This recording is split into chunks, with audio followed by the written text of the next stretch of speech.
Copenhagen burns under British fire.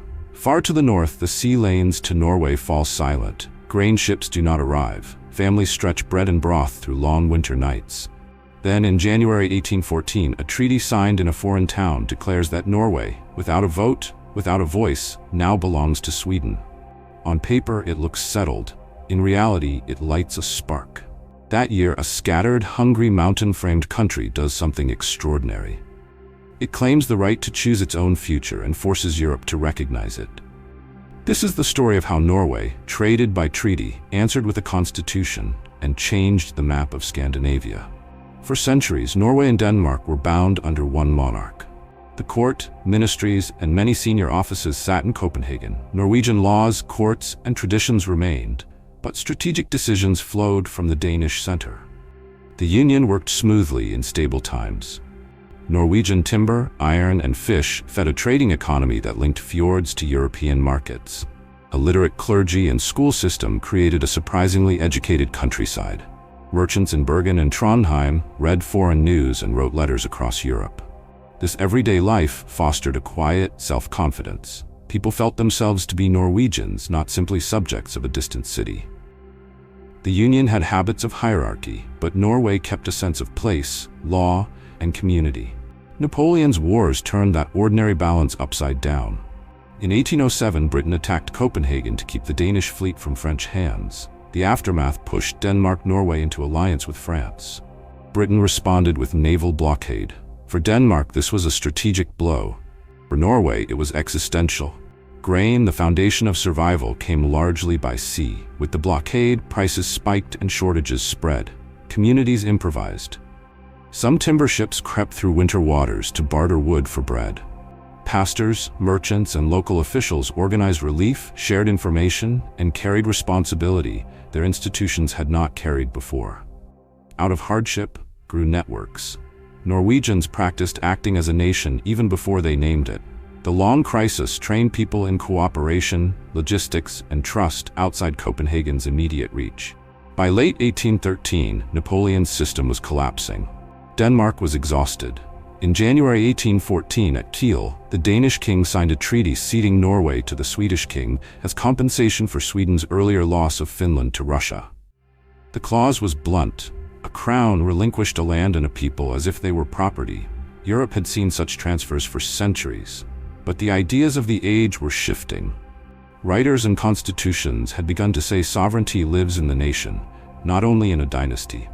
If a union ended by treaty, did the people regain the right to decide? The Treaty of Kiel did not settle Norway's fate. It opened a political and moral argument that Norwegians seized with both hands. In Christiania, now Oslo, the Danish prince Christian Frederik served as viceroy. News of the treaty placed him at a crossroads. He could obey the paper and hand Norway to Sweden. Or he could risk everything on a new principle. When a union ends, sovereignty returns to the people. He met quietly with Norwegian judges, officers, merchants, and clergy. Candles burned late over tables covered with letters, drafts, and law books. The conclusion they shaped together was bold. If sovereignty returns to the nation, then the nation must speak through its representatives. Not a riot, not a palace coup, but elections. Christian Frederik proposed a national assembly chosen in parish meetings across the land. The plan did two things at once. It challenged the treaty's logic, and it forced the question into open daylight. What do Norwegians themselves want? Speed mattered. Winter roads were poor, and the danger of outside interference was real. Yet the system Norway already had, the parish, the pastor, the local notables, was perfect for quick votes. Men gathered after services, nominated electors, and chose representatives. Farmers stood beside officers, townsmen beside fishermen. This was not universal democracy by modern standards, but for 1814 it was strikingly broad-based. The process created legitimacy in a way no manifesto could. Villages talked, elected, wrote minutes, and sent delegates down fjords and over snow to a manor house at Eidsvoll. A country scattered by mountains suddenly connected itself with papers, seals, and signatures. Elections turned a feeling into a fact. Norway had a voice. 112 delegates, later celebrated as the Eidsvoll Men, gathered in April. They came with different interests. Officers feared invasion. Merchants feared economic isolation. Rural representatives wanted protections for local rights. Two political tendencies quickly formed. The Independence Party hoped for full sovereignty under a Norwegian king, carried by European sympathy and the force of a new constitution. The Union Party was more cautious, expecting a union with Sweden to be unavoidable, but determined to secure strong Norwegian institutions inside it. The genius of Eidsvoll was to start with principles instead of end states. Delegates agreed early on foundational ideas. Sovereignty resides in the people. Power must be divided among executive, legislature, and courts. The press should be free in principle. Taxation requires consent. The monarch's powers must be limited by law. They drew from older Norwegian legal traditions and from newer constitutions abroad. The Constitution of May 17, 1814 was crafted quickly but carefully. It established a Storting, a national legislature with real authority. It set clear boundaries on royal power, including ministerial responsibility and checks that made it difficult for any one actor to dominate. It sketched civil freedoms that, although incomplete by modern standards, were forward-leaning for the time. It was proud and imperfect. It protected farmers from arbitrary rule and insisted taxation be approved by representatives. It also preserved the Lutheran faith as a state church and restricted some religious minorities, a clause later repealed. Like many constitutions born in conflict, it contained both light and shadow. What mattered most in 1814, however, was its heartbeat. The people are the source of authority, and the law stands above personal will. On the day the Constitution was adopted, the Assembly asked Christian Frederik to become King of independent Norway. He accepted, not as the heir of Denmark, but as the choice of a Norwegian assembly. That distinction signaled a revolution in legitimacy. A few weeks earlier, Norway had been a possession traded on paper.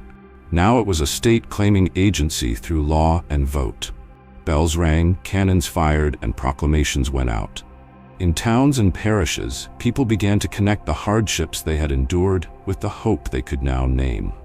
May 17th later became Norway's national day, not in triumph over an enemy army, but in honor of a document written by citizens declaring what kind of community they proposed to be.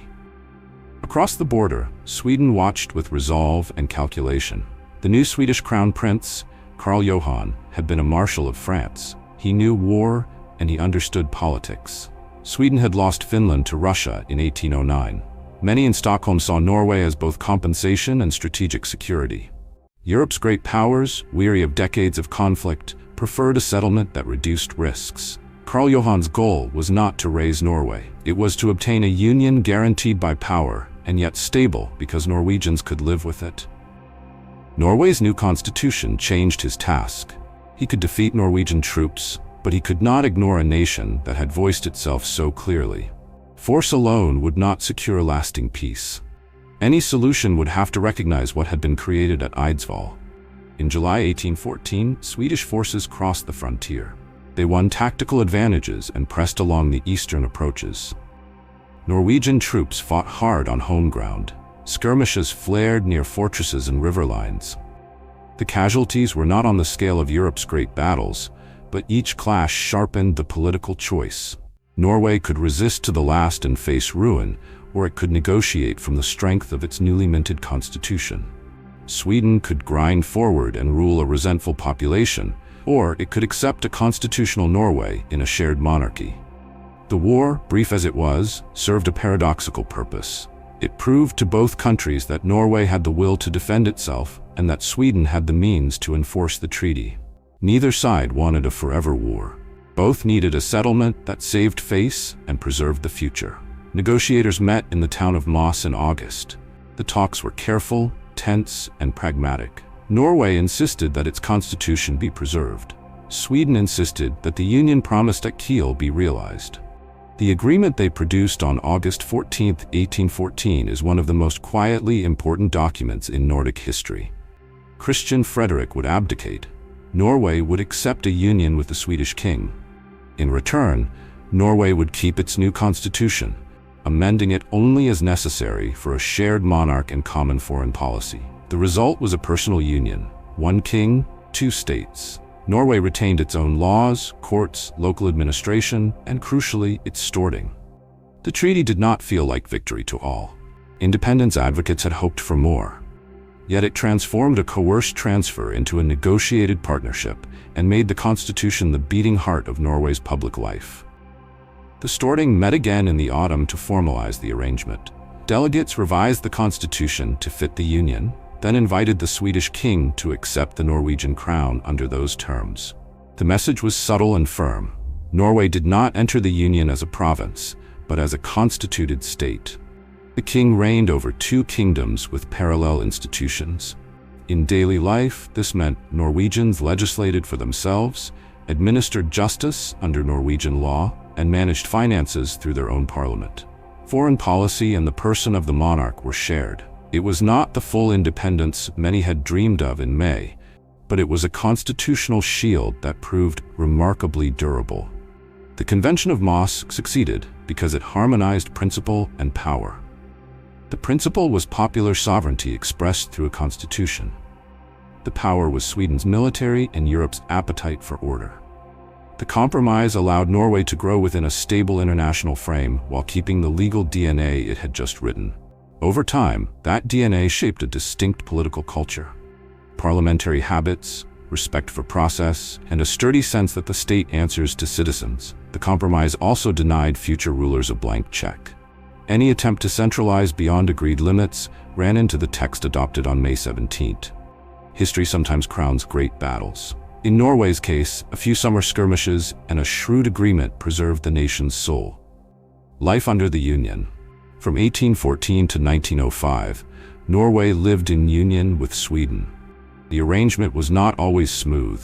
Arguments flared over consular services, symbols, and the role of the monarch's representative in Norway. Yet the country's institutions matured. The Storting expanded its influence. Economic life diversified beyond timber and fish into shipping, industry, and later hydroelectric power. A lively press took root. Cultural life blossomed. Writers, painters, and scholars helped Norwegians see themselves more clearly. Language debates stirred as people sought written forms that reflected Norwegian speech. All of this was possible because a constitution guaranteed space for national development. The Union provided a wide umbrella. The Constitution provided a firm floor. The long arc to 1905. By the turn of the 20th century, Norway possessed the confidence and capacity to stand on its own. The final break with Sweden in 1905 was peaceful, negotiated, and accepted by Europe, precisely because it rested on nearly a century of constitutional life that began at Eidsvoll. The events of 1814 were not an unfinished rebellion. They were the foundation for calm sovereignty. When Norwegians voted in 1905 to dissolve the Union, they did so as citizens long practiced in representative politics.